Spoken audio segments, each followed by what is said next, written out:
লাল ও হলুদ রঙের কাপড় পরা নিয়ে কোনো বিধান কি আছে? বিশুদ্ধ বক্তব্য হচ্ছে লাল কাপড় নিয়ে আলেমদের ইখতিলাফ রয়েছে।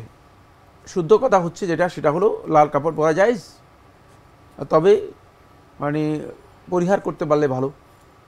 আর হলুদ হলুদ দুই ধরনের, একটা টকটকে হলুদ যেটা অথবা জাফরানি কালার যেটা আছে, দুটোই আলেমদের মধ্যে ইখতিলাফ রয়েছে। বিশুদ্ধ বক্তব্য হচ্ছে এগুলো হারাম, নিষিদ্ধ।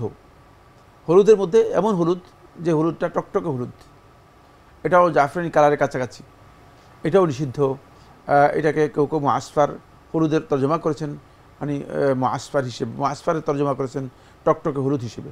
কেউ কেউ মুআসফারের তর্জমা করেছেন হাদিসের মধ্যে, হাদিসের অর্থে যে এটা হচ্ছে জাফরানি কালার যেটা, সেটাকে। দুটোই মূলত রাসূলুল্লাহ সাল্লাল্লাহু আলাইহি ওয়াসাল্লাম বক্তব্য থেকে বোঝা যায়।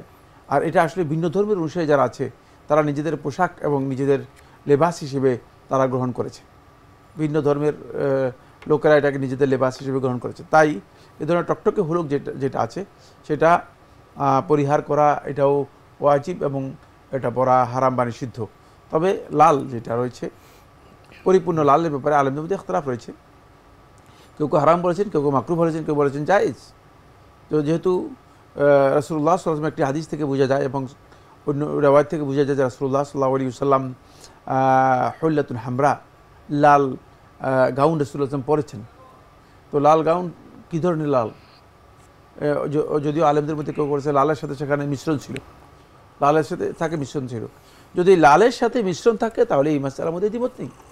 কিন্তু একেবারে খালেস, মানে একেবারে নির্ভেজাল লাল, এ নিয়ে বিশুদ্ধ বক্তব্য হচ্ছে এটি আলেমরা একদল আলেম জায়েজ বলেছেন, যেহেতু সুস্পষ্ট নস মানে এটাকে নিষেধ করে নেই, সেক্ষেত্রে এটা ব্যবহার করা জায়েজ, এটাই বিশুদ্ধ বক্তব্য।